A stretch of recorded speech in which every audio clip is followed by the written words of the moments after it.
Have you ever stood in front of a box of old photos, a gift from someone you loved or a book you never opened, and felt completely paralyzed?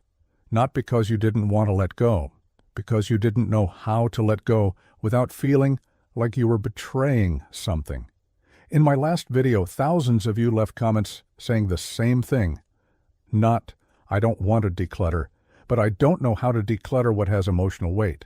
And you're right to feel that way. Because the standard advice, if it doesn't spark joy, toss it, completely ignores the most complicated category in any home. The things that spark guilt, the things that spark grief, the things that spark a version of yourself you're not sure you're ready to let go of. In Japan, there is a deeply rooted understanding that our relationship with objects doesn't end when we stop using them. And because of that understanding, they have developed 15 specific ways to release those objects, with respect, with gratitude, and without the guilt that keeps most people stuck. Today I'm sharing all 15. Stay until number 5, because number 5 is the one that changed how I personally think about every object I've been holding on to. 15. Otsukare-sama, the farewell that releases guilt. The first thing Japanese people do when releasing a sentimental object has nothing to do with organizing. It has everything to do with language. Otsukare-sama, you worked hard. Thank you. In Japanese culture, this phrase is used to honor effort, the effort of a colleague at the end of a workday, the effort of a student after an exam, and it is used quietly and sincerely when releasing an object that has served its purpose. Before the item leaves, you hold it. You acknowledge what it gave you. You say, internally or aloud, thank you for what you did. Your work here is complete. This sounds small. Its effect is not. The reason sentimental objects are so difficult to release is that releasing them feels like abandonment, like you are discarding the thing and everything it represents. Otsukare-sama reframes the departure entirely. The object is not being abandoned, it is being honored and completed. The relationship isn't ending in failure, it's ending in gratitude. When you say thank you to the object, when you genuinely acknowledge what it gave you, the release becomes a ceremony instead of a loss. How to apply this? The next time you pick up something you've been unable to release, hold it for 30 seconds. Think about what it gave you, not what it cost you to keep it. Then say, in whatever words feel true, thank you. Your work here is done. Notice whether the object feels different in your hands after that acknowledgement. Most people find it does. 14. Tomata energy, the energy that stopped moving. The second thing Japanese philosophy teaches about sentimental objects is one that takes a moment to sit with. But once you understand it, you will feel it immediately the next time you walk past something you've been keeping without using. Tomata energy, stopped energy. In Japanese home philosophy, objects are not passive. They're not neutral storage. Every object in your home participates in the energy of the space. Objects that are in use, worn, read, cooked with, displayed, genuinely interacted with, move energy through the home. They are alive in the space. Objects that are stored but not engaged with are different. They hold energy, but they hold it still, stopped. The coat in the closet that belonged to someone who died, that you cannot wear but cannot release. The box of letters from a relationship that ended, that you cannot reread but cannot discard. The trophy from an achievement that no longer reflects who you are, sitting in a drawer because displaying it feels wrong and discarding it feels worse. Each of these objects holds energy from a moment in the past, and the stopped energy they hold is not neutral. It creates a low-level emotional weight in the home that is real, felt as vague heaviness, a slight reluctance to enter certain rooms, a sense that some areas of the home feel harder than others. Japanese home culture understands that releasing a stopped energy object is not discarding the past. It is allowing the energy that was stopped there to move again, into the present, into the space, into you. Ask yourself this week, What in your home has stopped energy? Walk through each room. Notice what you instinctively avoid looking at directly. That avoidance is the feeling of stopped energy. That is where to begin. 13. Wakare no shashin, the goodbye photograph. The third Japanese approach to sentimental clutter is one of the most practical and one of the most freeing. Wakare no shashin, the goodbye photograph. The premise is simple and grounded in something real. The memory is not stored in the object. The memory is stored in you. The object is a trigger, a physical signal that activates the memory. But the memory itself lives in your nervous system, not in the item, which means if you can create another trigger that activates the same memory, the physical object becomes optional. Before releasing a sentimental item, Japanese households photograph it. Not a quick phone snapshot, a deliberate photograph. The item is placed in good light, photographed from an angle that captures what made it meaningful. If it's a collection of letters, a few key phrases are transcribed. If it's a piece of furniture, the photograph captures it in the context of the room where it lived. The photograph then goes into a digital album, organized, titled, kept. Not buried in a phone folder, but genuinely preserved. What happens is interesting. Once the photograph exists, the physical object becomes lighter. Its emotional charge transfers, at least partially, to the image. The object itself becomes easier to release because the memory it was protecting has been protected in another form. This method works particularly well for children's artwork, cards, travel mementos, and clothing from significant life events. The categories where the object's only remaining function is as a memory trigger. The practice. Before releasing any sentimental item this month, photograph it first. Not after deciding to release, before. Make the photograph intentional. Then see whether the decision to release becomes easier once the memory has been preserved elsewhere. I want to pause here and ask you something directly. Of these first three, the farewell, the stopped energy, the goodbye photograph, which one resonates most with something in your home right now? Leave it in the comments. I read everyone. And I want to know what you're holding on to. 12. Mirai no Jibun, the future self. Test. The fourth Japanese approach reframes the question you ask when holding a sentimental object, and the reframing changes everything. Mirai no Jibun, the future self. Most people, when holding something they're uncertain about, ask, should I keep this? That question has no clean answer for sentimental items, because should pulls in every direction: the person who gave it, the money spent, the memory attached, the hypothetical future need. Japanese philosophy replaces that question with a different one. If I were standing in a store today and I saw this item for the first time, would I choose it for the person I am becoming? Not the person I was when I acquired it, not the person who received it or bought it, the person I am moving toward, the life I am actually building. This test works because it separates the object from its history without dismissing the history. The history is real. It happened. It mattered. But the object's job going forward is not to archive the past. It is to serve the present and future. If it cannot do that job, no amount of historical significance makes it the right choice to keep. The test reveals something specific. When the answer is no, when you honestly cannot picture the future self choosing this item, the attachment you feel is not to the object. It is to a version of yourself that has already changed. The object is evidence of who you were. Releasing it is not denying that past. It is accepting that you have moved through it. Apply this now. Pick one object you've been undecided about. Hold it. Ask the question, would the person I am becoming choose this today? Sit with the first honest answer, not the defended answer, the first one. 11. Chishiki no Hozan. Preserving knowledge, not paper.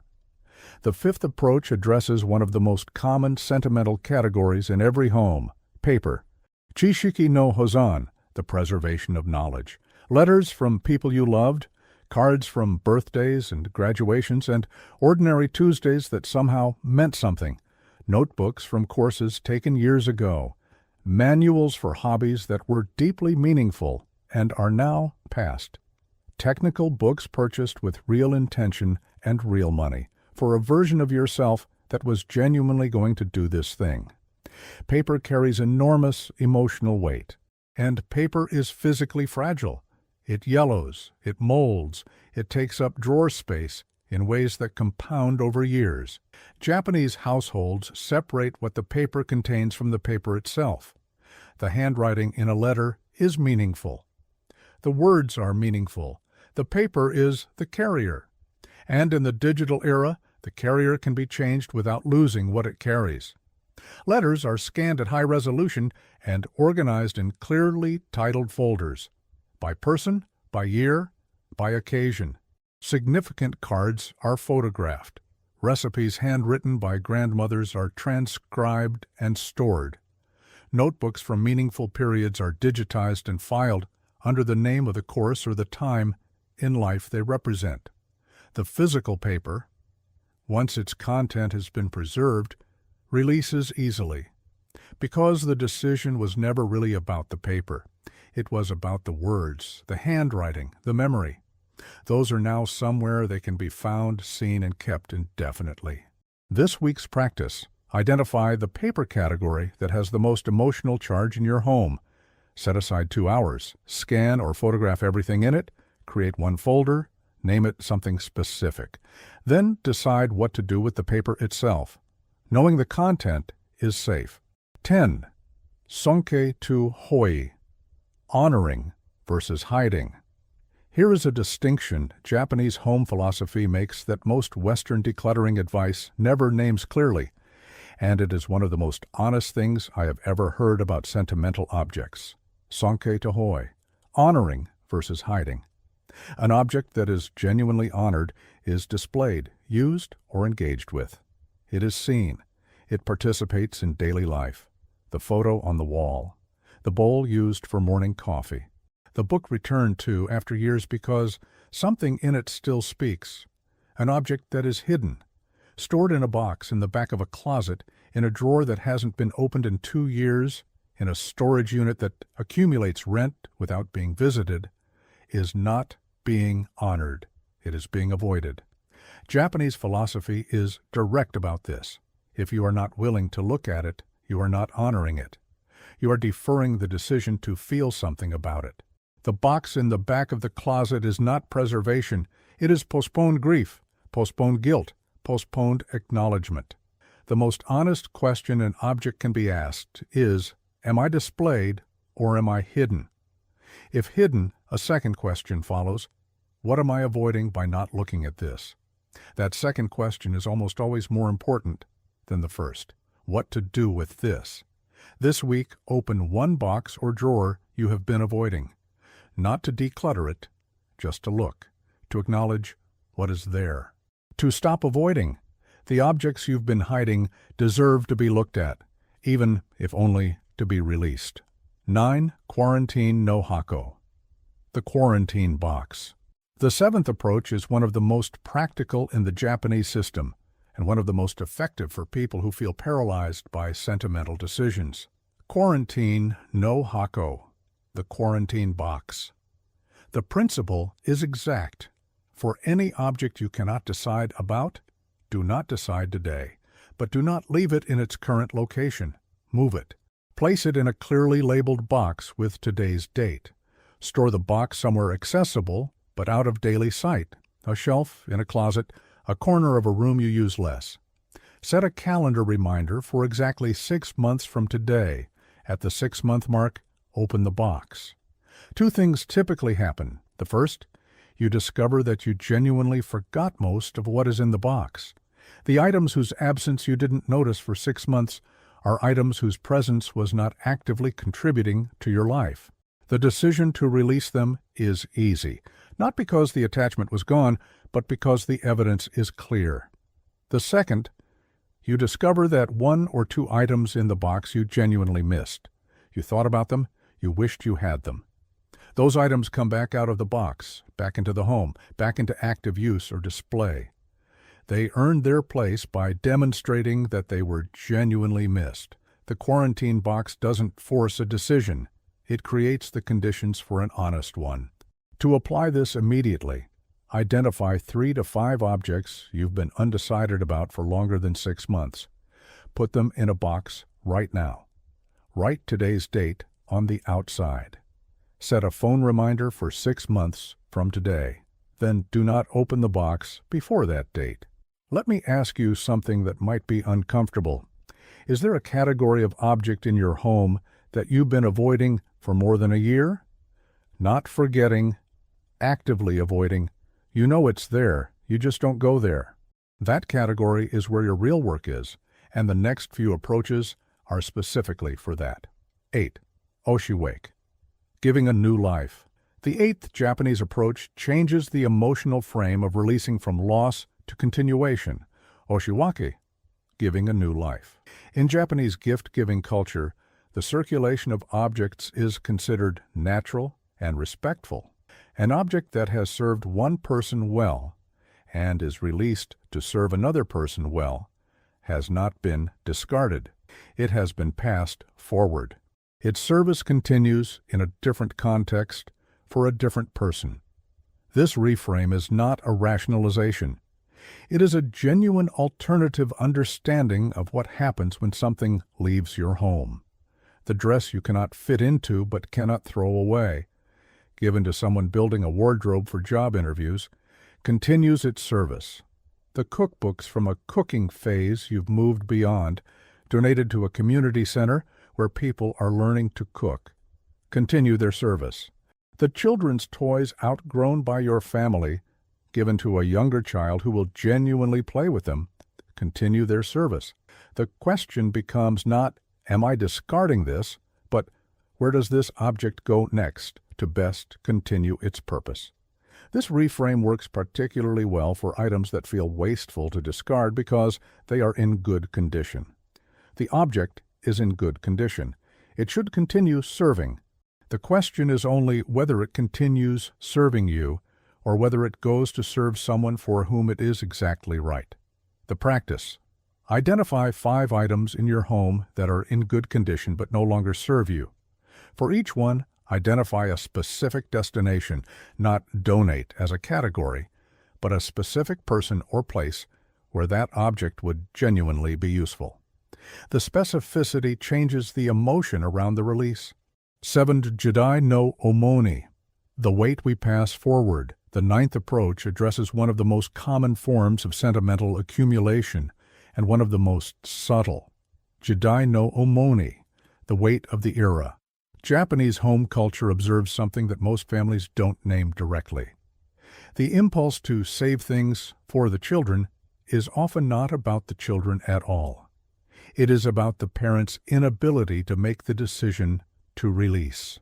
The children become unconsciously a justification for deferral. I can't decide about this, so I'll save it for them. They might want this someday. It would be wasteful to get rid of something they might value. And the children, who are living their own lives, building their own spaces, inheriting their own era's objects, are quietly receiving the weight of decisions their parents couldn't make. Japanese philosophy is clear about this. It is not a gift to pass the decision forward. It is a burden. The most generous thing a person can do for the next generation is to make the decisions that belong to them, rather than saving those decisions as an inheritance. An honest question. Are there objects in your home that you are keeping for your children without having specifically asked your children if they want them? If so, ask. The answer may be more freeing than you expect. 6. Mekyome. The space that gives back.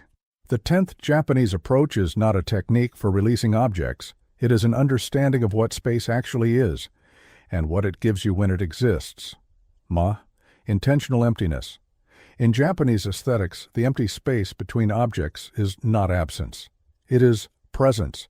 The gap in a composition, the pause in a sentence, the clear surface in a room, these are not places where something is missing. They are active contributors to the feeling of the whole.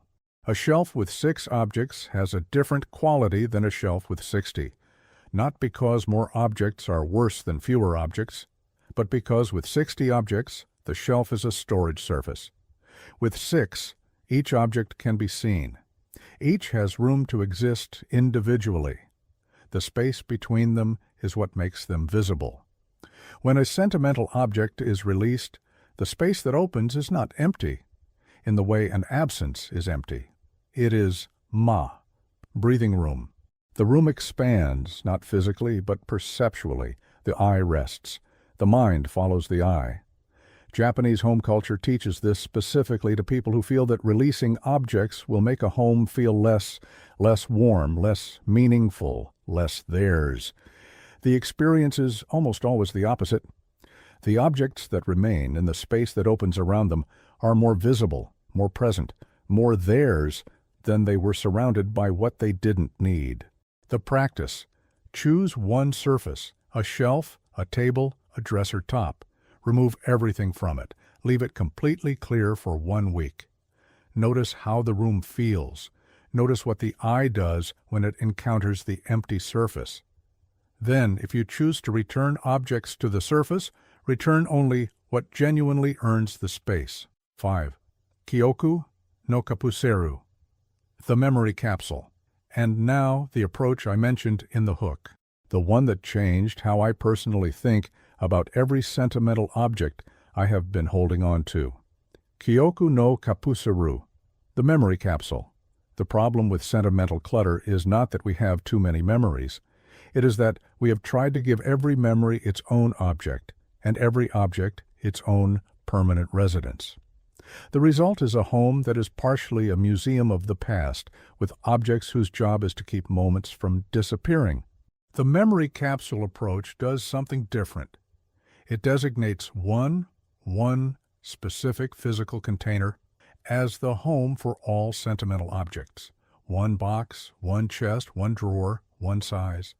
And that size is the limit, not because memories don't deserve space, but because the limit forces the most important question: which memories are the most important ones?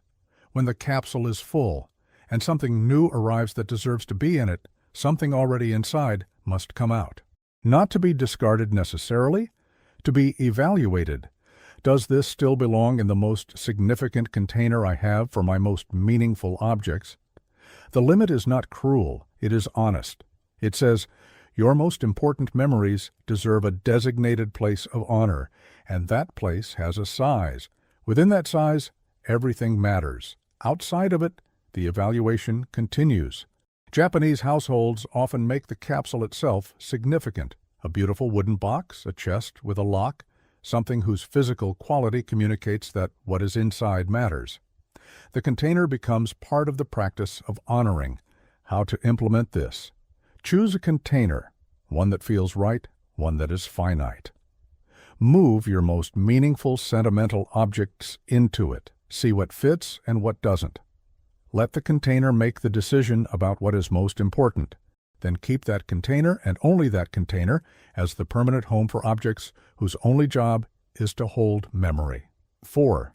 Mono to hito no bunri, separating the person from the object. The 12th Japanese approach addresses the most emotionally complex form of sentimental attachment, the objects that belong to relationships. Mono to hito no bunri, separating the person from the object. When someone we love gives us something, the object absorbs the relationship. Releasing the object begins to feel like releasing the person, like discarding the relationship, diminishing the memory, proving that the connection was less than it felt. Japanese philosophy holds a clear distinction here. The connection is in you. The love, the history, the memory, these live in your nervous system, in your capacity to feel them when you think of the person. The object is a carrier of those feelings, but it is not the feelings themselves. The person who gave you something does not live in the object. They live in what they gave you, the actual qualities they brought into your life, the patience of a grandmother, the humor of a friend, the courage of someone whose example changed you. Those qualities are in you. They transferred to you through the relationship. The object that accompanied them is separate. Releasing the object is not releasing the person. Saying this once is not enough. Japanese practice involves repeating it, literally as a statement. When handling the object, I am not discarding this person. I am releasing this object. The person and what they gave me remains. Say it now if you have something specific in mind. I am not discarding the person. I am releasing this object. What the person gave me is already in me. 3. Sugu ni tsukao. Use it or release it. The 13th Japanese approach is one of the most provocative and the most clarifying. Sugu ni tsukao. Use it immediately. In Japanese home culture, there is no category called too good to use. There is used, and there is not serving. The dishes that have never been used because they were a wedding gift and feel too precious for a Tuesday. The perfume saved for a special occasion that hasn't come. The cashmere sweater kept folded because wearing it risks wearing it out. The journal with the beautiful cover that has stayed empty because the handwriting or the thoughts that go in it don't feel worthy. Each of these objects is being kept in a state of suspended animation, protected from its purpose. And the protection is not care. It is a kind of ownership that prevents the object from doing what it was made to do. Japanese philosophy identifies something precise here. If you are afraid to use something because it might break, you are not the owner of the object. The object is the owner of you. Your behavior is organized around protecting it, preserving it, keeping it safe from its own function. Use the good dishes tonight. Wear the sweater. Open the journal. Light the candle.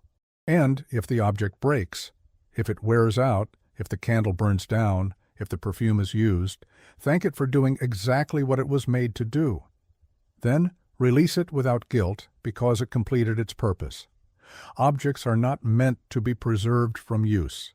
They are meant to be used until they are done. That is their dignity. Portu kansei no yume.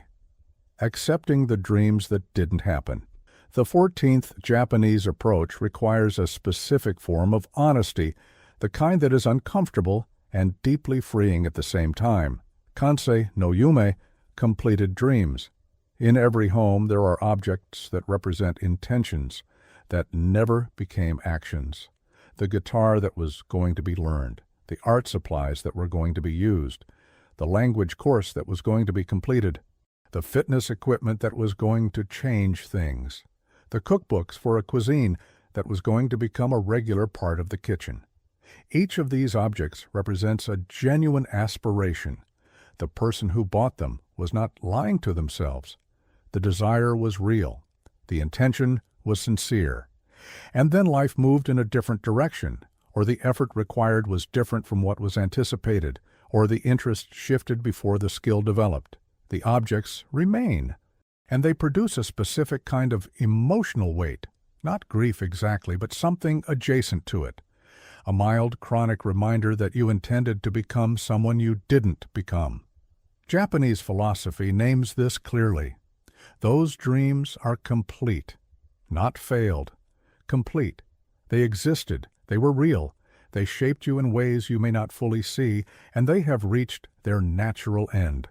The guitar you didn't learn still changed you. It revealed something about what holds your sustained attention and what doesn't. That is information. That is not failure. Releasing the object of a dream that didn't happen is not admitting defeat. It is accepting that the dream ran its course, honoring what it taught you about yourself, and clearing space for the interests that are actually alive in you right now.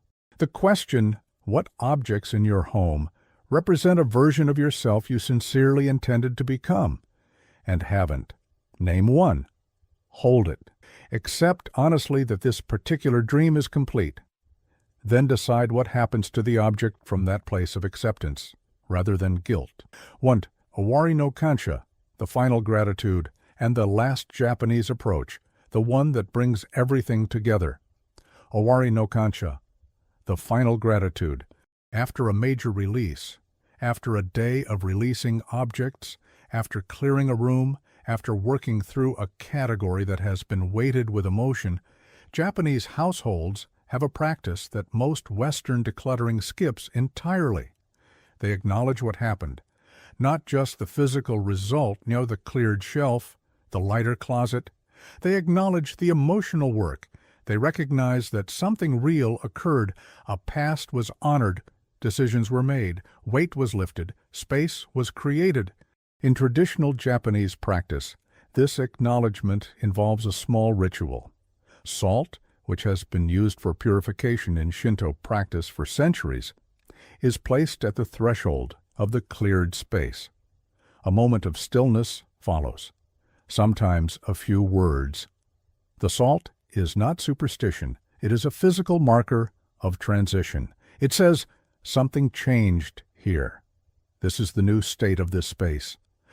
The past that was carried here has been honored and released.